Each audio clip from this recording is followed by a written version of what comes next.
Tapos ilalagay natin dito. Dito yan. Okay.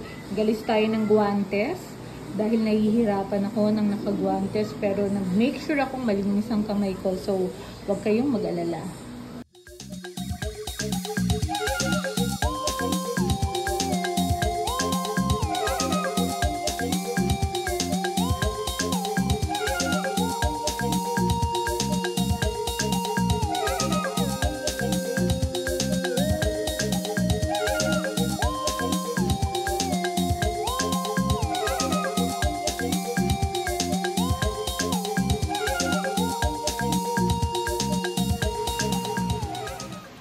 Ginagawa natin ngayon, tinatabas natin yung gilid kasi medyo tostado.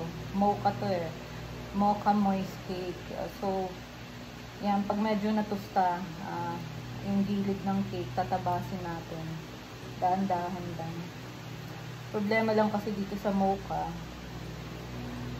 pagkatapos mo siyang tabasin, yung pinakaloob ng cake nito sobrang lambot. So, mabilis siya mag-crack. So, good luck. Ganun. So, kasi pag hindi naman natin ito tinabas, mahirapan tayong gawing smooth yung ganache. Pag pinahid natin, may mga umbok-umbok. So, kailangan matabas natin siya ng pantay.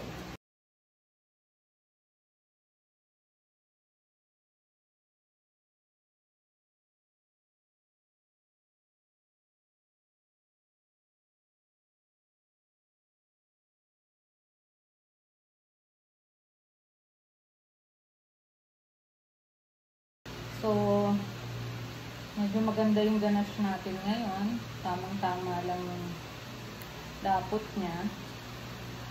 So, sa madaling salita, nakikisama siya ngayon. So, pakita ko lang sa inyo yung ganache, kung gaano siya kaganda. Ayan o, diba? Para siyang peanut butter.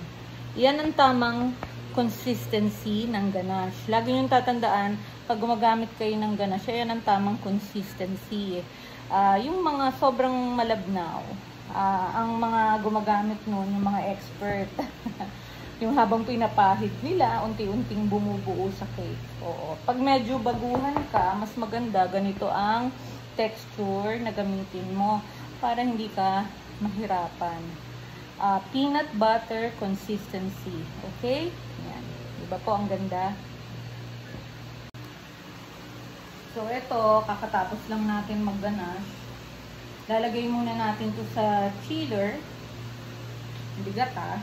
Tapos, mamaya, papatungan natin ulit ng isa pang layer ng chocolate.